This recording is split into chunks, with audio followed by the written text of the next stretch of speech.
Estamos aquí, Conversan 2.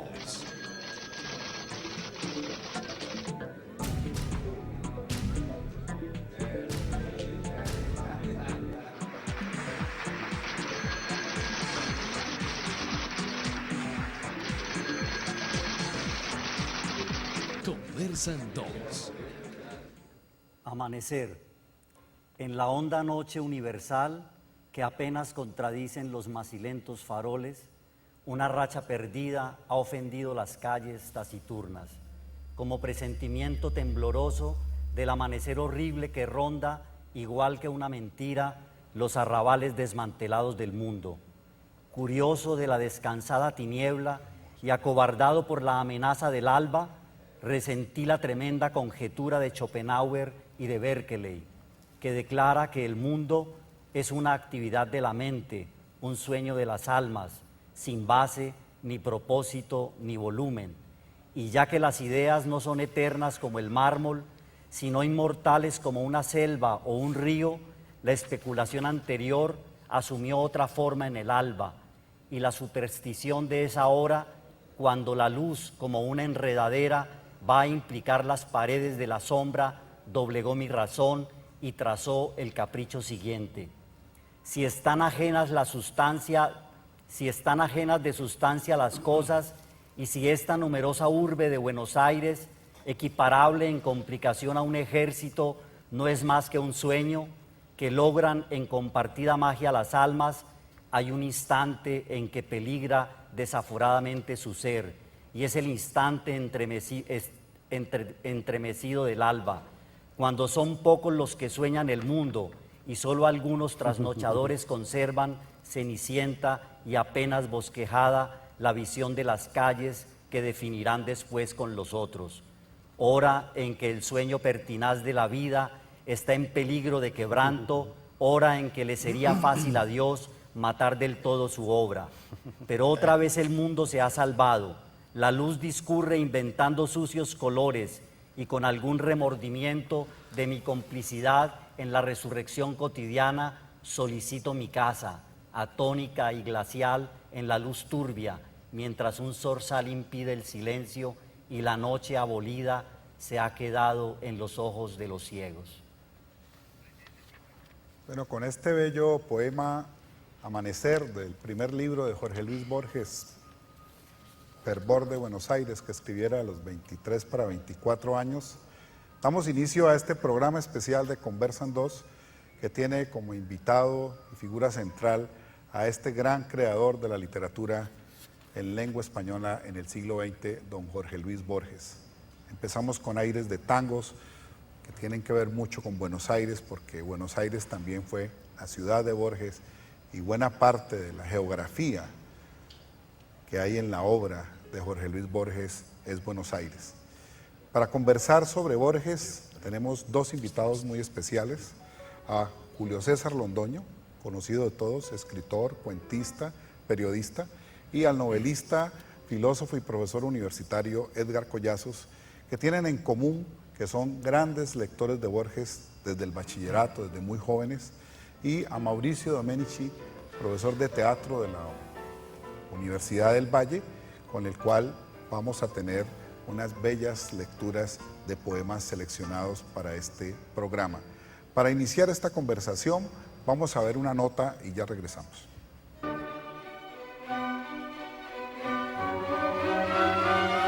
Es difícil admitir que hasta Borges fue joven. Tras los años, es muy complejo imaginar a un Borges que aún se fascina por paisajes que son dulces de enamoramientos, que asume la posibilidad de fundirse a gota de plomo con el tema y que carga el papel de competencias físicas que no negarán la mítica de su bastón. Cuando él empieza a leer, lo que encuentra en la biblioteca de su casa son los clásicos ingleses que tenía allí su padre que era un anarquista, ¿no? Así lo define él. En la extensa biografía, una de las mejores además que hace Marcos Ricardo Barnatán, y encuentra allí a Shelley, a Keats, encuentra a Fitzgerald, a Swinburne y más tarde a T.S. Eliot, pero esos son como sus ángeles tutelares, y desde luego Chesterton. Yo estoy contigo, Mar, y mi cuerpo tendido como un arco lucha contra tus músculos. Solo tú existes. Mi alma desecha todo tu pasado, como el nórdico cielo que se deshoja en copos errantes. Oh instante de plenitud magnífica, antes de conocerte, mar hermano, largamente he vagado por errantes calles azules con oriflamas de faroles, y en la sagrada medianoche yo he tejido guirnaldas de besos sobre carnes y labios que se agrandaban, solemnes de silencio, en una floración sangrienta, pero yo ahora hago don a los vientos de todas esas cosas pretéritas, solo tú existes. Esa poesía que parece que viene del cielo como rayos de luz e ilumina apenas por partes la condición humana. Y ese azar que es borgiano, ese quizás, ese había una vez un señor que estaba sentado en tal parte, pero inequívocamente venían a visitarlo los pájaros. Esa forma un poco azarosa, un poco dejada al destino, a la providencia, viene del romanticismo inglés. Borges era un escritor de ciudad y añoraba la pampa, en donde también él veía el mito argentino, es el gaucho. Y por eso él piensa en una fundación mítica de Buenos Aires, traer ese mito a la ciudad, ya convertido ya no en el gaucho, sino en ese pequeño ladrón, o en ese pequeño criminal, o en ese habitante de la ciudad, sin crímenes, que deambula por una ciudad que en ese momento era una gran urbe, importante, y que tiene como profundos ecos todavía de ese pasado del campo. El primer Borges no puede defenderse de la tiranía del fragmento, no escapa a la masticación de los devoradores de lo literal. Hoy es complejo, tras tantas manos de pintura la leyenda, es cosa de extrañezas, pensar en un Borges que aprende de ultraísmos, que envía poemas desnudos de la rutilancia de un nombre, su nombre, a las revistas.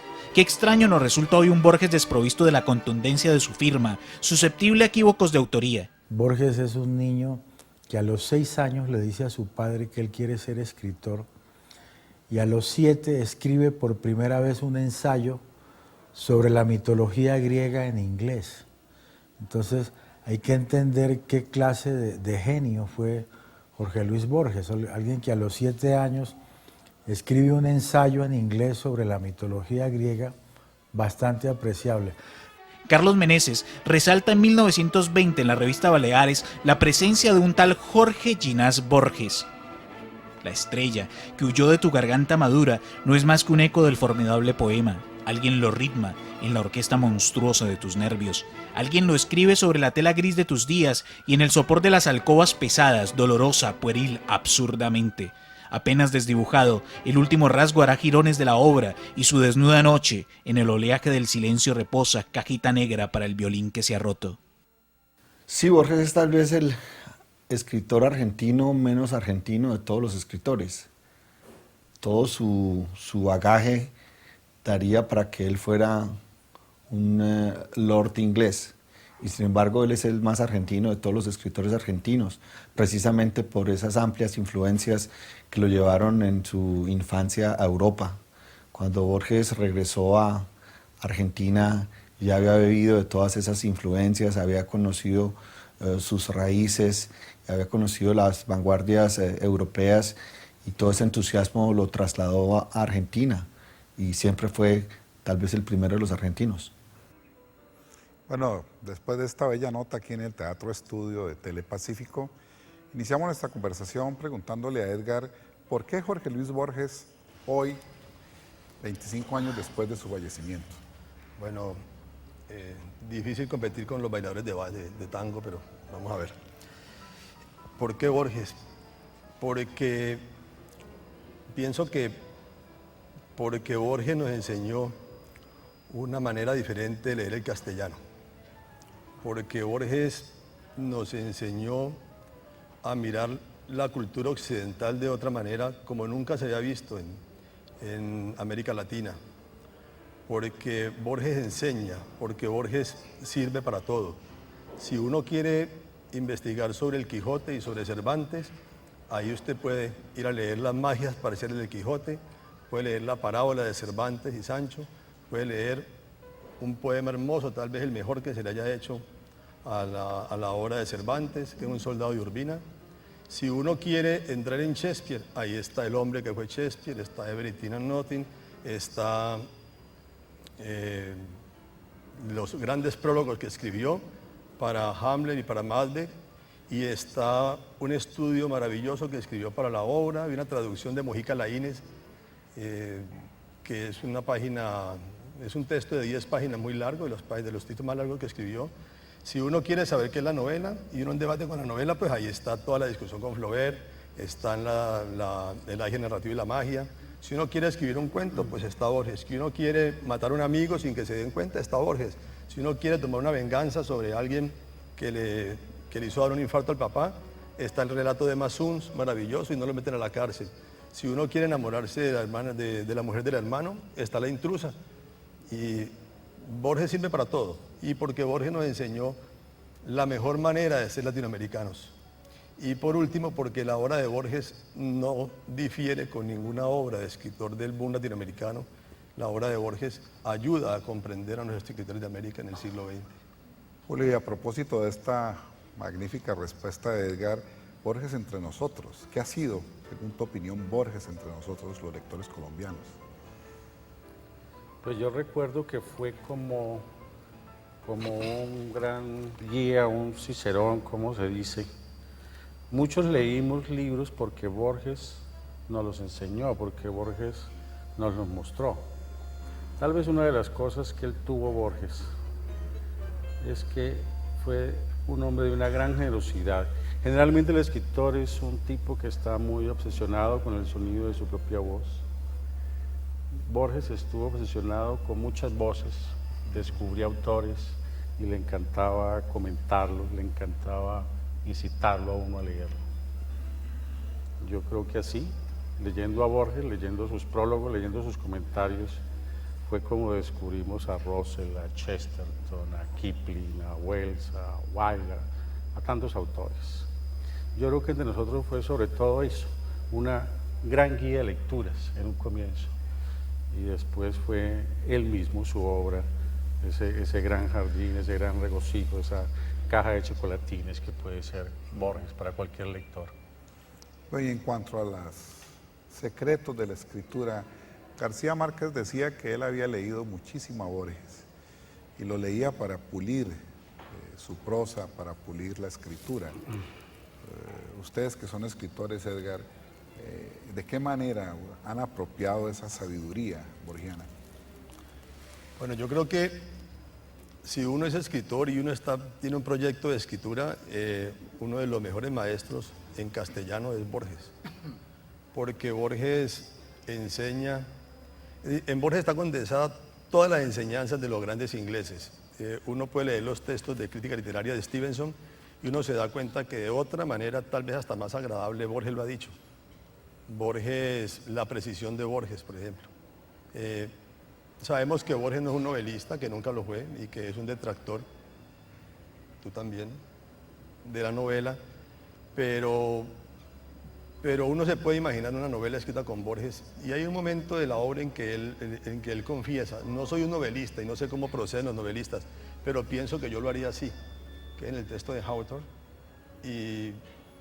y uno, si uno es novelista y uno ha escrito una novela, uno sabe que Borges está en lo cierto, que Borges hubiera llegado a ser un gran novelista. Lo que pasa es que un lenguaje tan condensado, yo no sé, pues el texto más grande es el de Hawthorne, que mide como 15 páginas, pero ya pues en 150 no sé cómo sería Borges. Habría que entrar en un estudio de la obra total para seguir sus consejos, porque Borges va enseñando poco a poco, y va enseñando no solamente en los cuentos, Borges enseña en la poesía, Borges enseña sobre todo en el ensayo. Es imposible leer, por ejemplo, discusiones o ficciones y salir igual de esa aventura. Yo siento que yo cuando leo a Borges yo no quedo igual. Quedo por muchos días un poquito pensando la realidad de otra manera, y lo que decíamos ahora, ¿no? Es que Borges le ayuda un poco a uno con la realidad. La realidad por sí sola es muy falsa, Borges ayuda mucho. ¿No piensan? La realidad necesita edición. Edición, sí.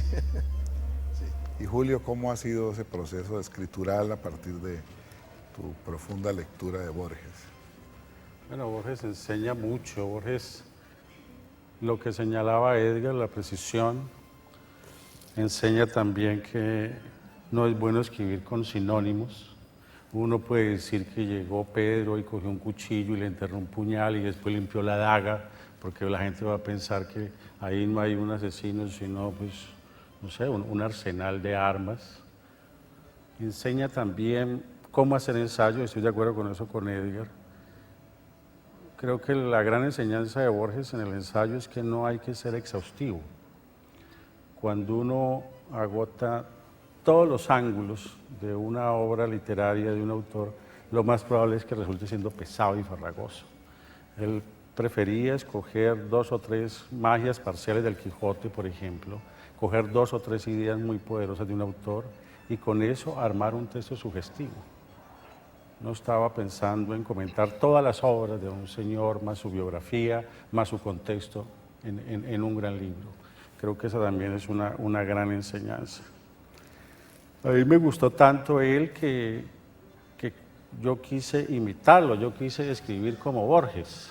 Cuando tenía 20 años, o sea, cuando era 40 años más ignorante que hoy en día, y yo quería escribir con citas, pero yo no había leído nada, entonces me tocó muy difícil, me tocó inventarme las citas, me tocó inventar las etimologías, pues sobre todo etimologías del árabe y del escandinavo para no correr riesgos con la audiencia, ¿no? Porque si uno se pone con citas del inglés o del francés, pues puede caer en evidencia fácilmente. Pero si uno dice que la palabra cábala viene del árabe antiguo al-Kabbalah, uno puede quedar muy bien, ¿no? La cosa puede pasar de ahí inadvertida. Sí, fue difícil andar detrás de Borges, pero también fue una felicidad haber vivido en su época. Yo pienso cómo hicieron los estudiantes de crítica de literatura que vivieron en el siglo XIX sin tener un referente tan dichoso, porque es que en Borges hay una feliz conjunción de hondura y levedad en sus ensayos. Bueno, para continuar este diálogo, quiero que Mauricio Nos lee ahora un poema muy bello, que es quizás uno de los más citados y clásicos de Borges, que es Fundación Mítica de Buenos Aires, que hace parte de su libro Cuaderno de San Martín de 1929. Ya es un Borges más maduro y este es quizás uno de sus poemas más logrados de este libro. Y fue por este río de señuera y de barro que las proas vinieron a fundarme la patria. Irían a los tumbos los barquitos pintados entre los camalotes de la corriente zaina. Pensando bien la cosa, supondremos que el río era azulejo, entonces, como oriundo del cielo, con su estrellita roja para marcar el sitio en que ayunó Juan Díaz y los indios comieron. Lo cierto es que 1000 hombres y otros 1000 arribaron por un mar que tenía 5 lunas de anchura y aún estaba repleto de sirenas y endriagos y de piedras imanes que enloquecen la brújula. Prendieron unos ranchos trémulos en la costa, durmieron extrañados, dicen que en el riachuelo, pero son embelecos fraguados en la boca. Fue una manzana entera y en mi barrio, en Palermo. Una manzana entera, pero en mitad del campo, presenciada de auroras y lluvias y suestadas, la manzana pareja que persiste en mi barrio, Guatemala, Serrano, Paraguay, Gurruchaga. Un almacén rosado como revés de naipe brilló y en la trastienda conversaron un truco. El almacén rosado floreció en un compadre, ya patrón de la esquina, ya resentido y duro. El primer organito salvaba el horizonte, con su achacoso porte, su habanera y su gringo, el corralón seguro ya opinaba, Irigoyen, algún piano mandaba tangos de Saborido. Una cigarrería sahumó como una rosa el desierto. La tarde se había ahondado en ayeres, los hombres compartieron un pasado ilusorio. Solo faltó una cosa, la vereda de enfrente.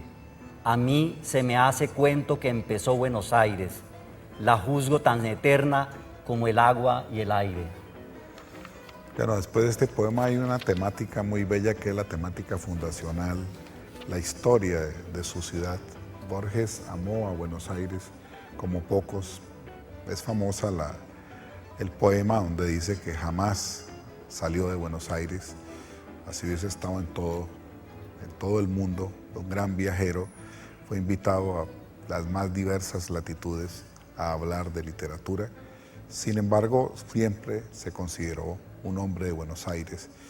Beatriz Arlo, una gran crítica contemporánea, contestando a una corriente, sobre todo europea, de interpretación de la obra de Borges, dice que es fundamentalmente un hombre de las orillas, de la periferia, que es Buenos Aires en la construcción de la cultura occidental y que desde ahí Borges logró construir un diálogo. Yo quiero hablar con ustedes de ese tema.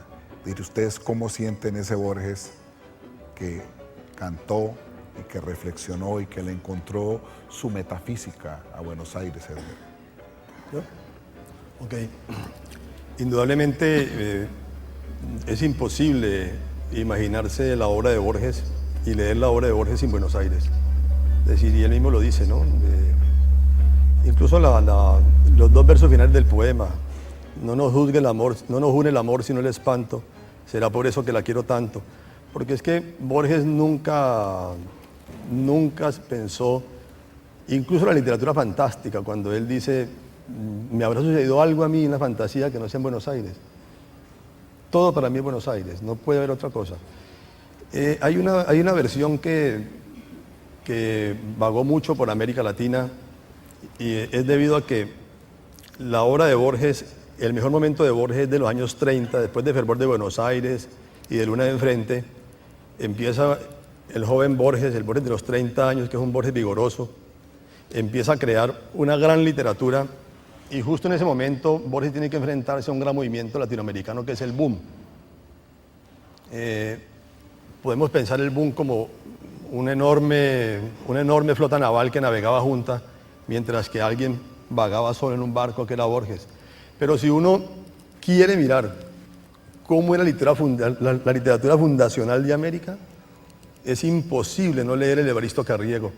Yo en este momento, después de haber leído a Borges, creo que 35, 40 años, he regresado de nuevo a ese primer texto y usted no puede pensar que alguien, es decir, nunca yo he visto en ninguna literatura del mundo, de pronto en Flaubert, cuando hace el texto de Salambó, es capaz de historiar una ciudad como Alejandría o como Cartago, como lo hace Borges en Fervor de Buenos Aires, cómo crea Palermo, cómo recrea a los poetas, cómo trae esos poetas que no son tan buenos, pero que vivían ahí en la tintorera, cómo se funda un pueblo, cómo se hace un idioma.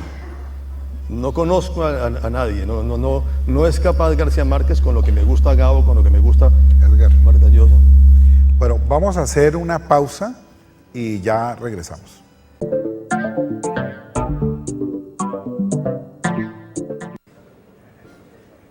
Bueno, continuamos aquí en Conversan 2, programa del Centro Virtual Isaacs de la Facultad de Humanidades de la Universidad del Valle, nuestro canal del Sol Telepacífico con el apoyo de la Comisión Nacional de Televisión. Esta noche hablando de Jorge Luis Borges en un homenaje con motivo de los 25 años de su fallecimiento. Para continuar esta conversación con nuestros invitados, vamos a ver una nota.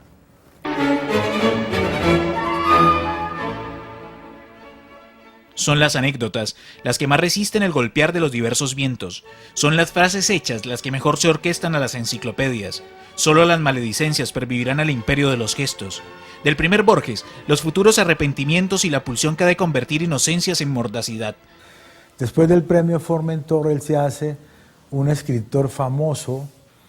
Europa lo aplaude, visita Mallorca, donde le entregan el premio, visita Italia, regresa de Francia, y él mismo lo reconoce en sus memorias, dice que los argentinos, que son personas de un ego muy particular, dijeron, bueno, este Borges, desde que lo reconocen en Francia es porque debe ser importante. Él mismo decía eso, ¿no? De la memoria condensada, los desafectos por Lugones, la espalda a un robusta Quiroga, el temblor que anticipa la porvenir obligación de las vindicaciones. Del primer Borges, el puñal que repuja en delicia las fronteras de lo ponderable, los trucos del que pasa de ser una roca de archipiélago a convertirse en el océano mismo. La familia de Borges estaba empeñada en que él hiciera un gran ensayo sobre la literatura argentina, particularmente que se ocupara de Lugones, que se ocupara de Almafuerte, que para ellos eran los poetas, digamos, tutelares de la patria. Pero Borges, de cierta manera, se fue por su propio camino y escribió sobre un poeta que su familia consideraba menor, que era Evaristo Carriego. Borges se dedica a Carriego, aún a sabiendas de que se le consideraba un poeta menor, y la historia le dio la razón. ¿Por qué? Porque Carriego, andando el tiempo, fue el gran poeta de los barrios reventados de Buenos Aires, el gran poeta de la miseria, un poeta que se fue abriendo camino casi como el tango y la milonga. Algunos quieren ver en Borges un camino, piensan en el viaje de lo complejo a lo simple, del efecto a la contundencia, pero hay por lo menos dos aspectos que niegan aquel derrotero que puede confundirse con hastíos y o cansancios, las metafísicas y el sentido del humor. Cabrera Infante insiste mucho, por ejemplo, en el sentido del humor, porque los que bien conocemos, por ejemplo, la obra de Cabrera, sabemos que no existiría Cabrera Infante sin Borges. Borges, que habita un mundo que aún obedece a los ecos de los inventos, se escapó de la cosificación y de la voluptuosidad de las técnicas para perseguir una creación extraña a la oficina de patentes. Borges inventó una literatura que se explica en una frase de culpas y contrasentidos, la microscopía de la enormidad. Yo creo que una de las cosas que lo fascinan a uno cuando lo comienza a leer es lo eficaz que es, la capacidad de decir tantas cosas en tan poco espacio y la capacidad de concentrar tanto sentido en tan poco espacio también. Hay un rasgo de la escritura de Borges que es que Borges siempre produce pensamiento, independientemente de lo que esté abordando, en una dedicatoria, en una solapilla, en un comentario que parece ligero, en una entrevista por ahí, a un periódico de provincia, él siempre lo que dice está lleno de sentido y de contenido.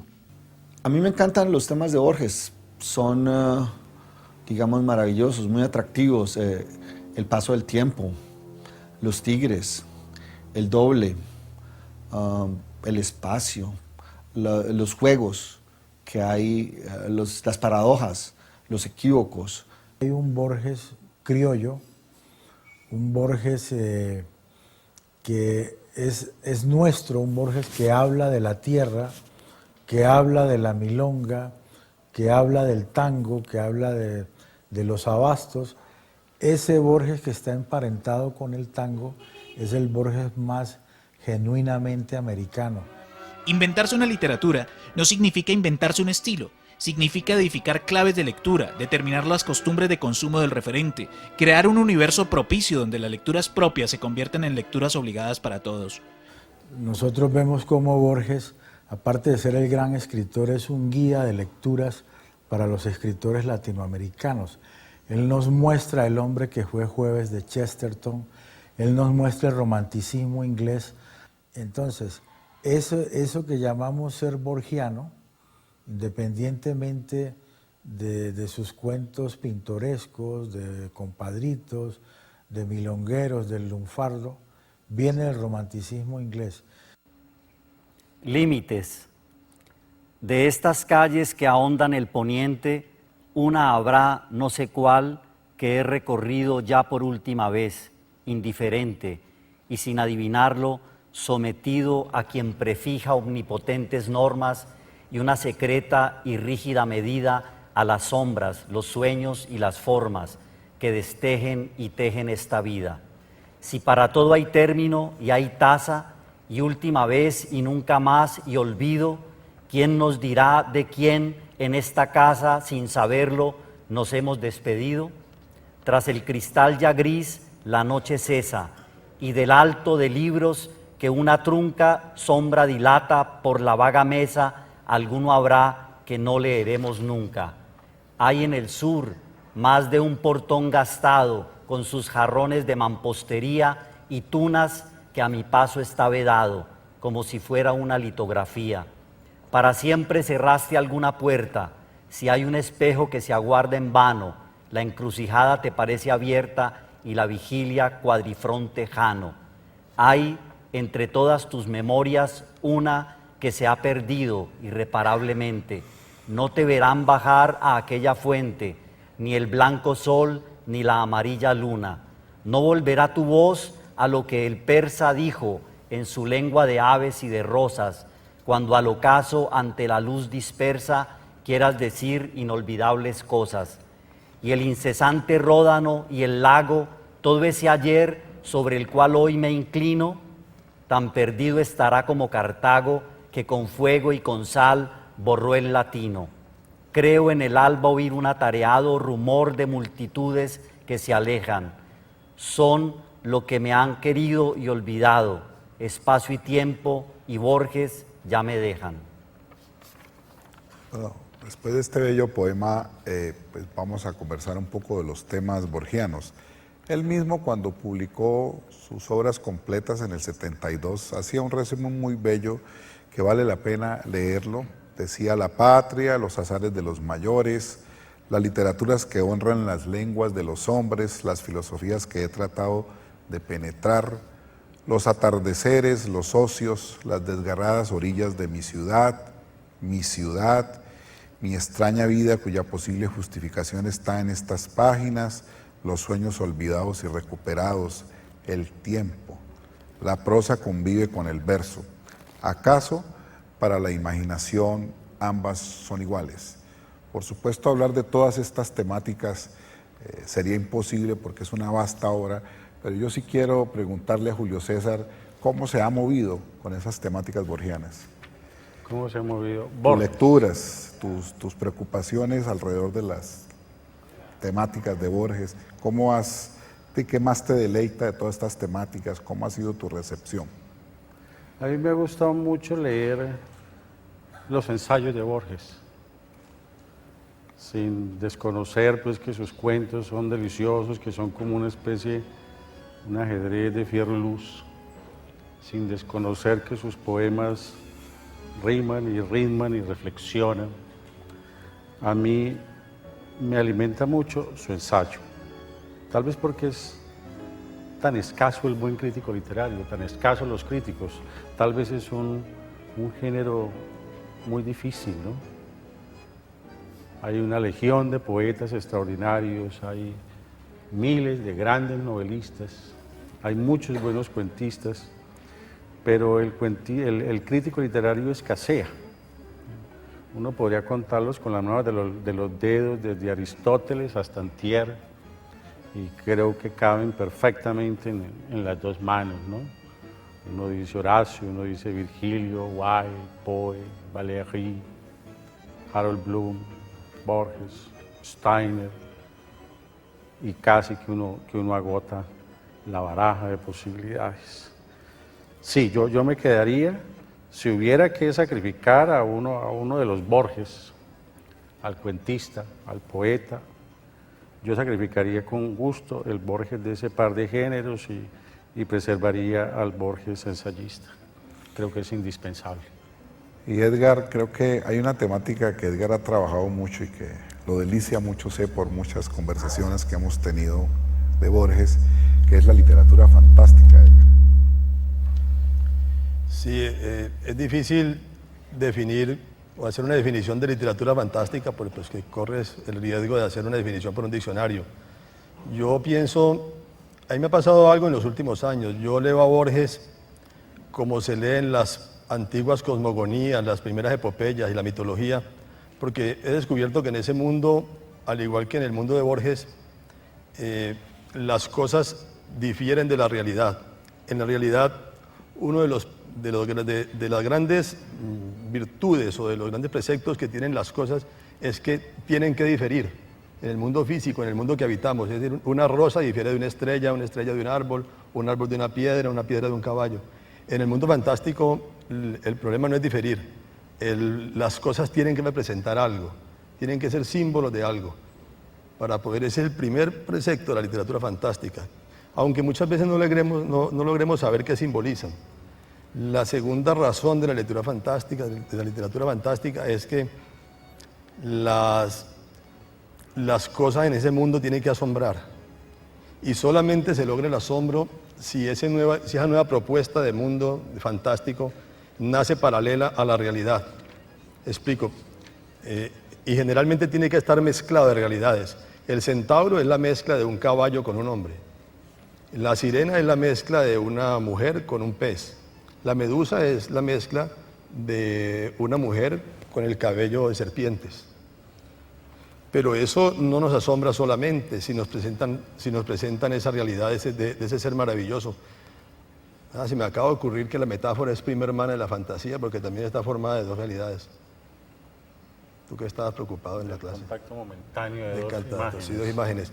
Pero entonces no solamente asombra por eso, sino que cuando nos cuentan cuál es la genética del centauro, no podríamos pensar que nacen de la cópula del humano con los equinos. No, nos cuentan algo más asombroso todavía, es que los centauros son hijos de una nube y de un héroe. Y entonces si nos cuentan cómo hizo esa nube y ese héroe para copular, entonces nos cuentan otro cuento más maravilloso aún. Nos cuentan que Zeus estaba celoso de un gran héroe que se llama Vixón y transformó a la nube Nefele, la transformó en Hera, a ver si es que verdad que ese héroe deseaba Hera, y era verdad. La deseaba. Entonces esos hijos de esa nube nacieron centauros en castigo por Zeus. Ese tipo de fantasía fantástica nos lleva a pensar que las causalidades de la literatura fantástica no son las causalidades de la física, del mundo real, son causalidades mágicas. Borges fue un gran lector de las enciclopedias chinas, frecuentó mucho una secta que llamaba la secta del Loto Blanco, En esa secta hay unos cuentos que cumplen con eso, vamos a ver si podemos recordar uno. Un maestro de último grado, mago, le dice a sus alumnos, cuídenme en esta vela encendida porque tengo que hacer un viaje muy largo y no la dejen apagar. El maestro mago se va, los ociosos discípulos dejan apagar la vela y en esa aparece el maestro muy bravo, muy disgustado y les dice que estaba a punto de perderse en la oscuridad del desierto de Tartaria. Pero sin embargo les da otra oportunidad, cuídenme en este recipiente, no lo abran, que tengo que hacer un viaje muy grande a los confines del mundo. Los curiosos discípulos, cuando el mago se va, abren el tarrito y ven que está lleno de agua y que un barquito zozobra y se hunde, tapan el frasquito inmediatamente y aparece el mago mojado, dice que ya estaba a punto de naufragar en los confines del mundo. O sea, a una causalidad maravillosa. Hay un cuento, el mejor de todos, frecuentado por Borges, creo que no lo sabemos, lo voy a repetir para los que no lo saben, pertenece a la tradición celta, fue encontrado y traducido por la escritora inglesa Lady Charlotte Guest. Es la historia de dos reyes que enfrentan sus ejércitos en una campiña mientras ellos juegan al ajedrez en una colina. Los ejércitos agotan las horas enteras enfrentándose, mientras ellos agotan las horas en las partidas de ajedrez. Al final de la tarde, en el crepúsculo, uno de los reyes mueve una torre y dice jaque mate, y en ese momento sube el capitán de los ejércitos del rey que perdió y dice, hemos perdido la guerra. En Borges las cosas suceden así. Si uno mira Tronus Varor Virtertius, está formado por dos realidades, la realidad de nuestro planeta y la realidad de una enciclopedia misteriosa que nos propone el descubrimiento de un planeta habitado por unos idealistas a la manera de ver que le de Hume, como el poema Amanecer que tú dices, y en ese mundo, en ese planeta tan maravilloso, esa sociedad no tiene científicos, porque los metafísicos no buscan la verdad sino el asombro. En ese planeta pasa algo curioso, en ese planeta las cosas no difieren una de otras, porque su problema no es diferir, su problema es existir en el tiempo. Y como el espacio no transcurre en el tiempo, pues entonces las cosas prácticamente que no existen y pueden desaparecer y en algún momento un caballo, la presencia de una mariposa, puede crear un mundo. Los que quieran leer más sobre este tipo de causalidades mágicas, hay una obra de Borges preciosa que se llama El arte narrativo y la magia, está en una obra que se llama Discusiones y van a gozar mucho con ese texto. Y eso yo creo que es literatura fantástica. Oiga, para complementar eso, Mauricio nos va a leer un bello poema que se llama Poema Conjetural, de un libro que se llama El otro, el mismo, de 1964. El doctor Francisco Laprida, asesinado el día 22 de septiembre de 1829 por los montoneros de Aldao, piensa antes de morir. Zumban las balas en la tarde última, hay viento y hay cenizas en el viento, se dispersan el día y la batalla deforme, y la victoria es de los otros. Vencen los bárbaros, los gauchos vencen. Yo, que estudié las leyes y los cánones, yo, Francisco Narciso de Laprida, cuya voz declaró la independencia de estas crueles provincias, derrotado, de sangre y de sudor manchado el rostro, sin esperanza ni temor, perdido, huyo hacia el sur por arrabales últimos. Como aquel capitán del purgatorio que, huyendo a pie y ensangrentando el llano, fue cegado y tumbado por la muerte, donde un oscuro río pierde el nombre, así habré de caer. Hoy es el término, la noche lateral de los pantanos me acecha y me devora. Oigo los cascos de mi caliente muerte que me busca, con jinetes, con belfos y con lanzas. Yo que anhelé ser otro, ser un hombre de sentencias, de libros, de dictámenes, a cielo abierto yaceré entre ciénagas, pero me endiosa el pecho inexplicable un júbilo secreto, al fin me encuentro con mi destino sudamericano. A esta ruinosa tarde me llevaba el laberinto múltiple de pasos que mis días tejieron desde un día de la niñez. Al fin he descubierto la recóndita clave de mis años, la suerte de Francisco de Laprida, la letra que faltaba, la perfecta forma que supo Dios desde el principio. En el espejo de esta noche alcanzo mi insospechado rostro eterno. El círculo se va a cerrar, yo aguardo que así sea. Pisan mis pies la sombra de las lanzas, que me buscan, las befas de mi muerte, los jinetes, las crines, los caballos se ciernen sobre mí, ya el primer golpe, ya el duro hierro que me raja el pecho, el íntimo cuchillo en la garganta.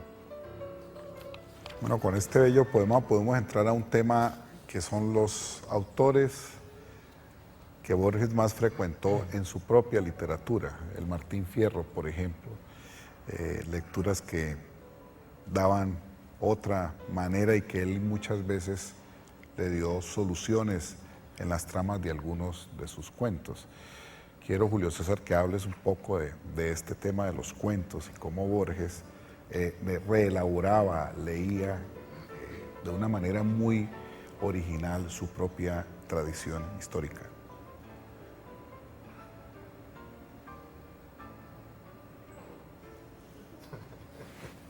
Bueno, como dijo Medardo, él tenía como dos registros de voz. El Borges muy erudito, muy libresco, y un Borges telúrico, un Borges que le gustaba hablar de malevos, le gustaba hablar de cuchillos, que fue una de sus obsesiones, ¿no?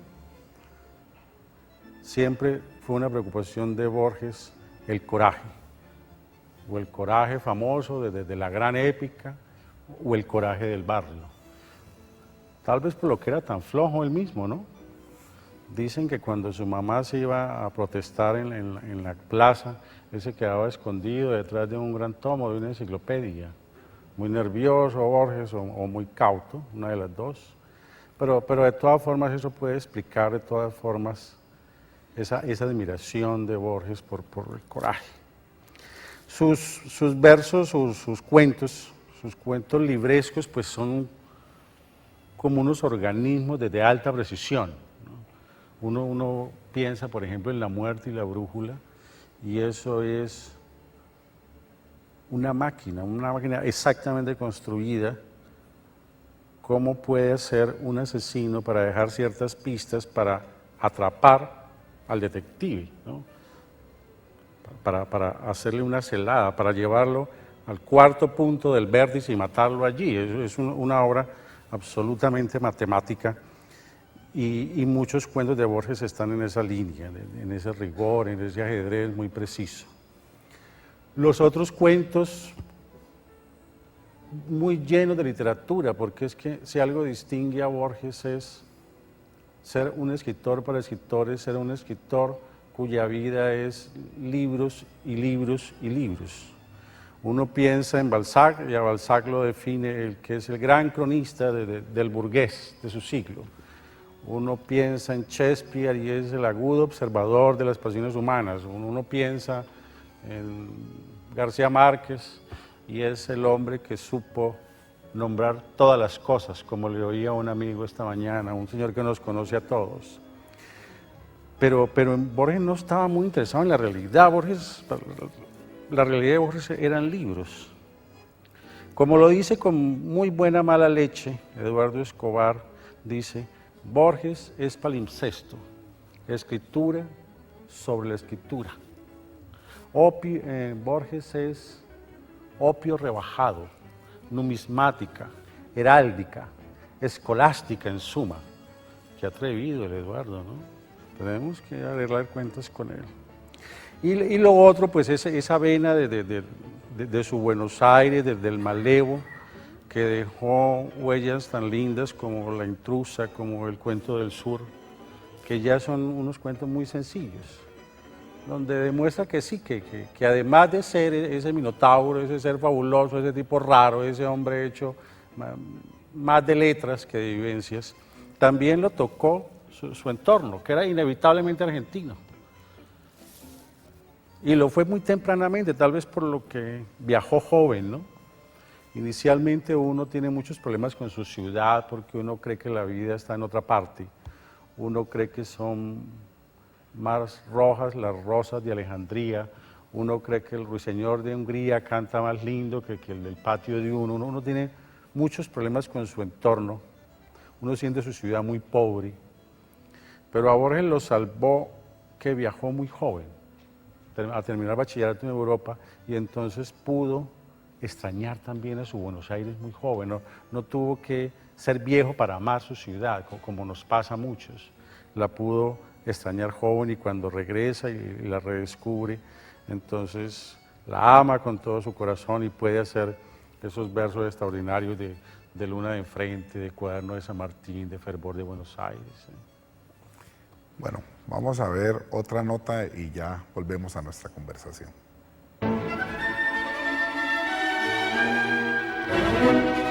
Augusto Monterroso entiende cual trampa aquel invento. Siempre me di cuenta de que en él había una parte maléfica, su propio brillo. Los que se le acercan demasiado caen achicharrados. Borges es tan él que imitarlo es fácil y muchos han caído en su trampa. Se explica, es más tentador imitar a Góngora que a Garcilaso, pero más difícil lo segundo. Por otro lado, Borges nos ha enseñado mucho, todo un mundo de literatura y tras de ese mundo otros de rigor, de imaginación. Yo creo que él estaba plenamente consciente de su importancia, de quién era él.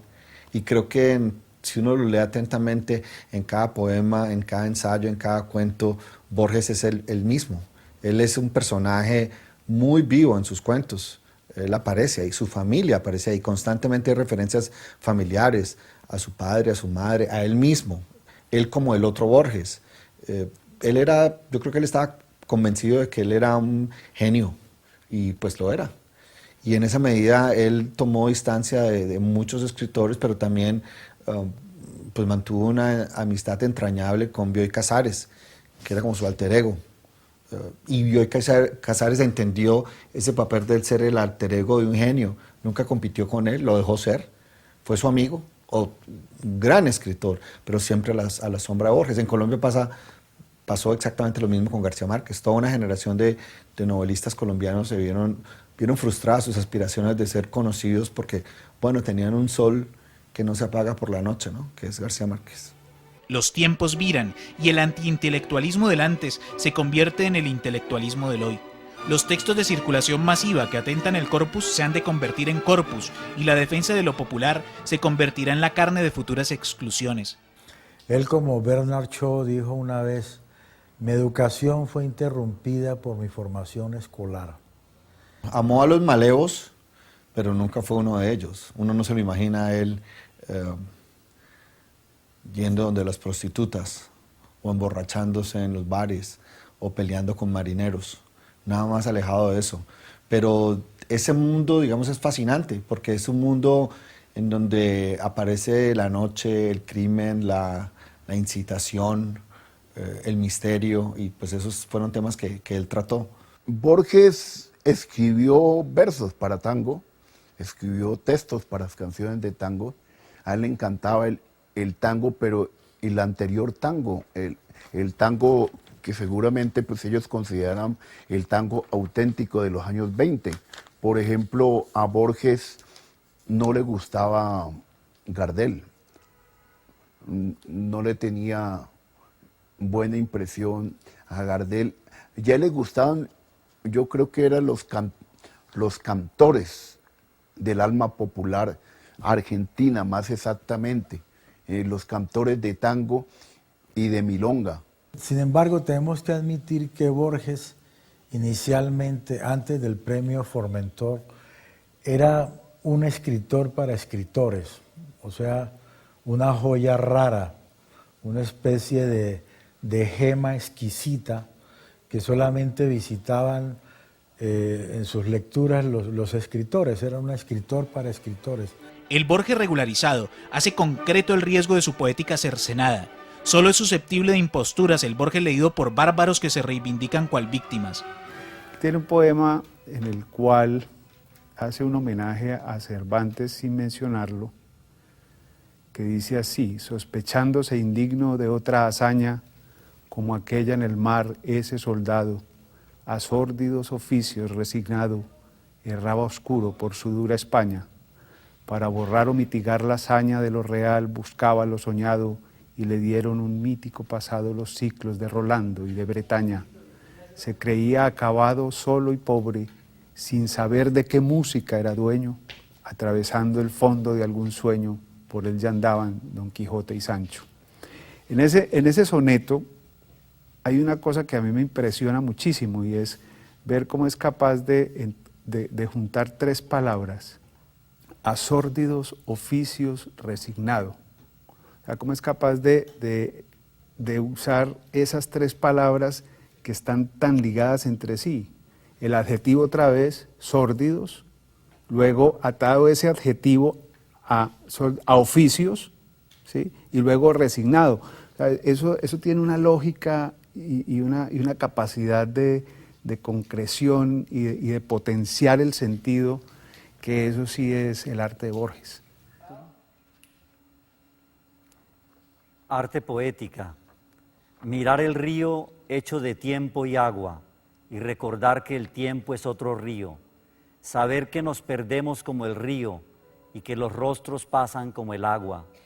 Sentir que la vigilia es otro sueño, que sueña no soñar y que la muerte que teme nuestra carne es esa muerte que cada noche que se llama sueño.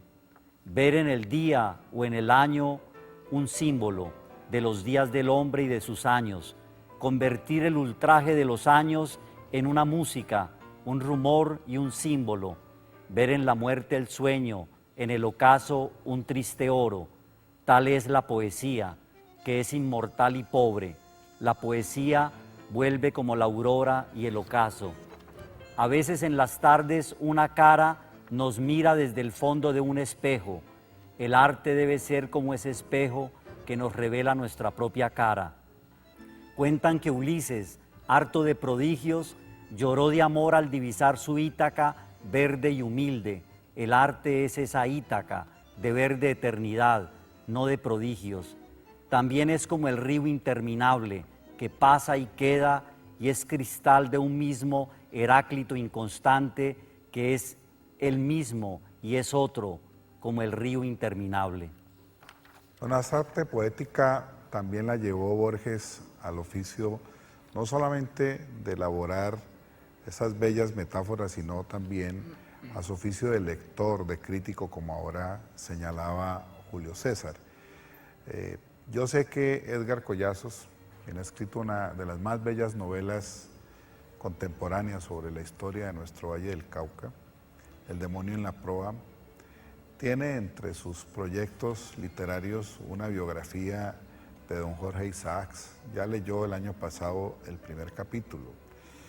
Pero quiero hacerle con este preámbulo una pregunta que también lo liga a Borges. Es que en 1937 Jorge Luis Borges escribía en una revista llamada El Hogar, supuestamente para señoras, donde había consejos para cocinar, moda, pero también había literatura, se hablaba alguna cosita de política, se hacían entrevistas. Y hoy ese bello libro, Los textos cautivos de El Hogar, organizados por un gran crítico y estudioso de Borges, Emir Rodríguez Monegal, nos muestran cómo aún en esas publicaciones supuestamente desdeñables para la alta cultura o la alta crítica, fueron una pasión que hoy son una joyita, las pequeñas biografías, los comentarios literarios que hacían. Bueno, en esa revista, El Hogar, en 1937, Borges escribió un pequeño artículo y una biografía sintética de don Jorge Isaacs. El artículo se llama Vindicación de María, y quiero que Edgar nos hable un poco de eso, porque de alguna forma hay ahí un rescate de Borges, de la figura de lo que fuera la vida de Jorge Isaacs, pero también de la novela. Sí, la Vindicación de la María. Ese texto existe porque Borges había estado asistiendo a unas discusiones latinoamericanas donde se hablaba mal de la novela. Y pues tenemos que pensar, los españoles se van de América o de Colombia pues en el 30, 1830. 30 años después Isaac es de los primeros, digamos que el Valle del Cauca es de las cosas además que tenemos que pensar como caleños. ¿Por qué cantamos de primero en América y cantamos bien? Y se cantó ahí en las selvas del Pacífico, porque la novela fue compuesta ahí. Esa novela tiene ciertas características que a Borges le gustan. Bueno, primero es una novela romántica, ¿no? aunque Borges no entra mucho a preguntarse eso. Yo me pregunto dos cosas iniciales. Generalmente Borges nunca nos tocó a los colombianos. Era verdad que les gustábamos mucho y que nos mandaba cartas en la Zoología Fantástica. Dice al final una nota, pido a los colombianos que me manden animales zoológicos fantásticos porque sé que allá hay muchos. Yo no sé si se refería a los presidentes o a los políticos, pero pues algo decía con eso. Pero de Silva habló dos cositas, para decir simplemente, ni siquiera los nocturnos, sino que toda América había cantado a Serrina, Serrán, los maderos de San Juan, pide queso, piden pan. No dijo nada más de Silva.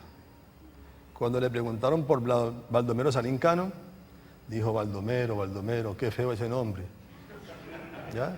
Entonces dijo, mire, en portugués es Vladimir, en ruso Valdemar. Bueno, empezó a ver toda la genética, pero dijo no.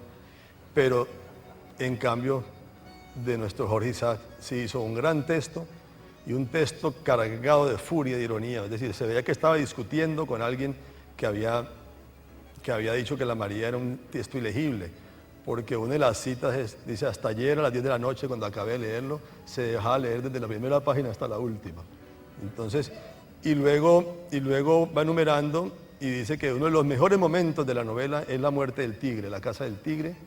Y hay una cosa muy hermosa, porque entra y dice, es de la región llamada el Valle del Cauca. Y se ve que conocía el valle por 4 pinceladas, pasa el pincel como él hace y dice cosas muy interesantes. Luego entra y deja algunas pistas. El texto es precioso. Y aquí yo he encontrado escritores caleños, pero pues como nosotros vivimos aquí en el calibalismo, que dicen que el texto es malo, que es un texto que lo hizo por obligación. No, Borges ni nos conocía cuando eso. Un texto de un momento en que él no estaba ligado a nosotros. Lo pueden buscar, está en la revista El Hogar, era una revista de señoras donde Borges escribía. Y la gente no entendía cómo escribían en las revistas de señoras donde salían cadenetas y punto. Pero siempre Borges salía ahí y tenía una columna sobre literatura inglesa. Ese artículo es importante, ese artículo indica la literatura del Valle del Cauca y nos puede llevar a pensar que habíamos podido producir más como caleños y como bayunos, a partir de una gran novela, porque luego de Jorge Isaac, que escribió y publicó María en el 60, nos quedamos callados muchos años. No sé tú qué piensas. Bueno, y continuando con esto de la tradición latinoamericana, Borges no habló muchísimo de sus contemporáneos, pero tuvo una gran admiración por Rulfo, que entre otras cosas es uno de los escritores sobre el cual tú has hecho un ensayo memorable, El arte de tachar. Es decir, ¿cómo ves la poética de Borges en relación a Rulfo? Hizo un prólogo, ¿no? Borges prologó Pedro Páramo. Ajá. Y dice que todas las materias subsidiarias de la crítica se han interrogado con afán para explicar el prodigio Rulfo, que se ha interrogado la sociología, la política, la crítica literaria, la literatura comparada, pero que nadie ha podido todavía destejer el arco iris, dice Borges, reconociendo que es difícil explicar una obra tan simple y tan poderosa a la vez, porque es que la obra de Rulfo está hecha es como de simplezas. El lenguaje es muy simple, casi que uno puede creer que es el lenguaje de los campesinos mexicanos. La temática es la temática del indigenismo, es decir, dos cosas ya perfectamente gastadas, indigenismo y lenguaje casi coloquial. Y con ese par de herramientas pues tan viejas, tan manidas, que han perdido ya todo su filo, Rulfo hizo esa obra que nos sigue conmoviendo todavía. Entonces fue muy lindo el homenaje de Borges, ¿no? Donde se nota que tenía oído, donde se nota que podía tener perfectamente distinguir la obra de Rulfo del indigenismo, donde podía distinguir lo que era costumbrismo de una poesía nueva, como es la que hace Rulfo, ¿no?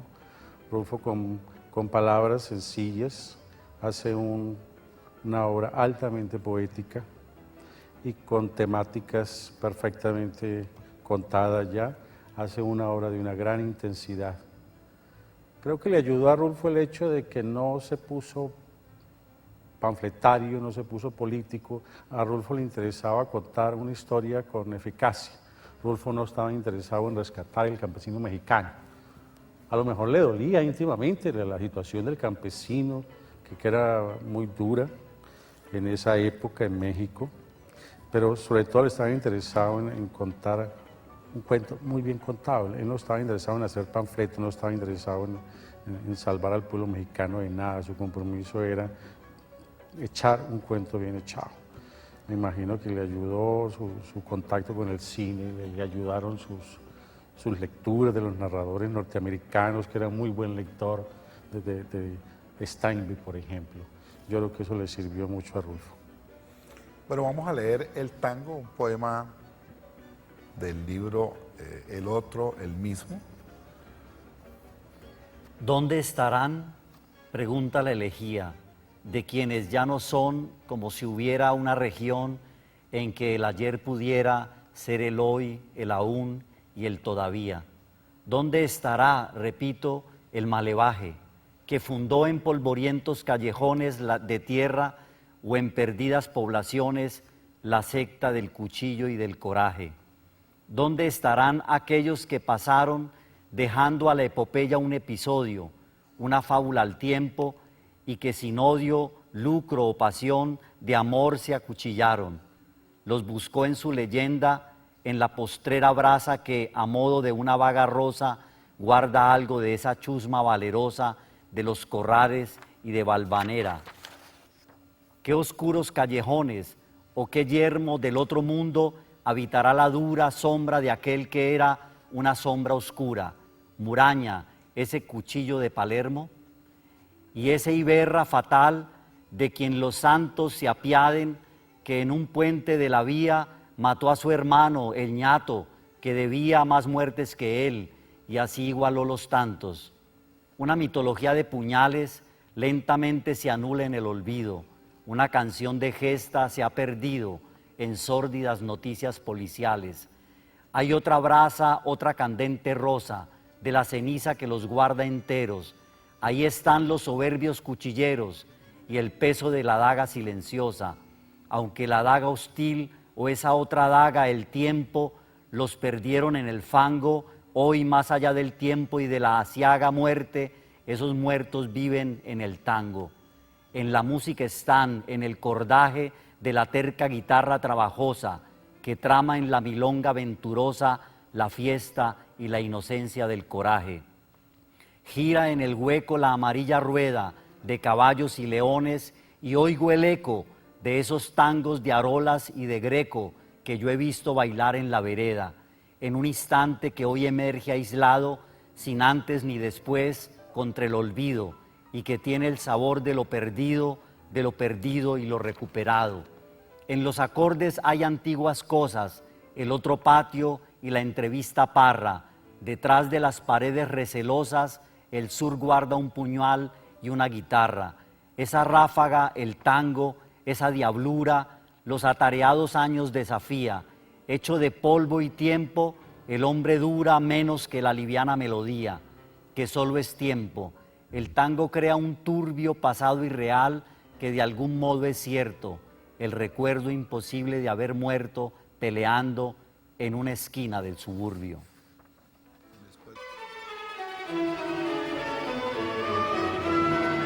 Ricardo Piglia se la juega por lo cuestionable al atentar la imagen de un escritor donde prima el paño, la limpidez y la aplicación.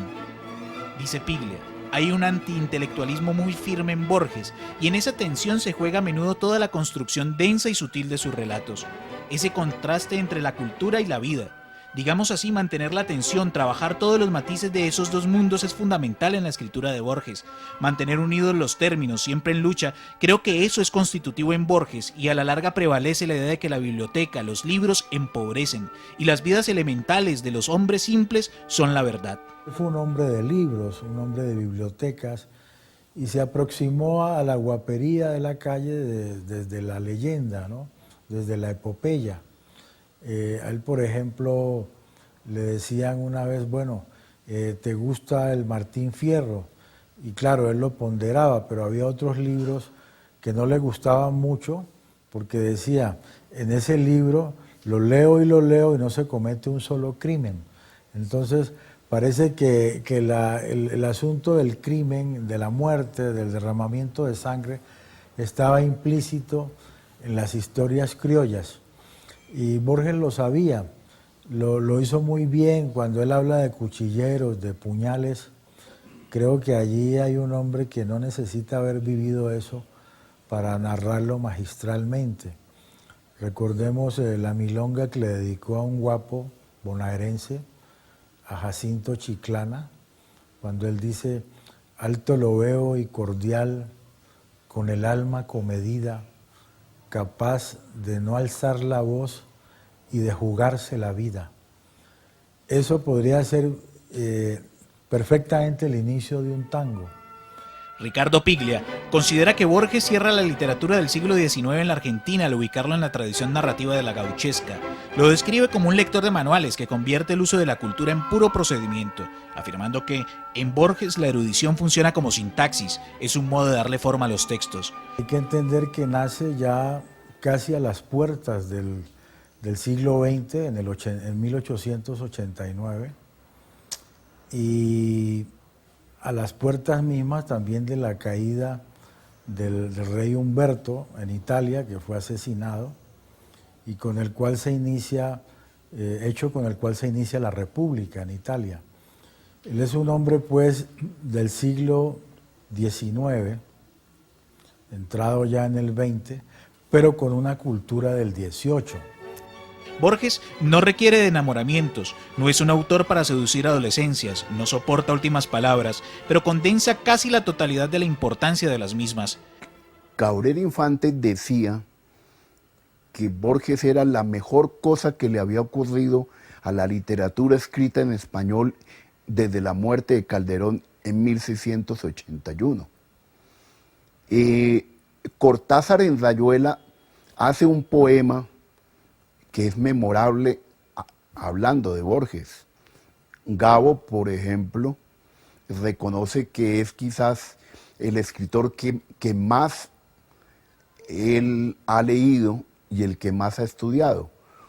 Por eso a Borges se le llamó como un escritor, pues, para escritores, porque son tantos los trucos literarios o el conocimiento técnico que él impuso, que todos los escritores lo leían. Octavio Paz dijo que la obra de Borges era dadora de vida. Neruda decía que como Borges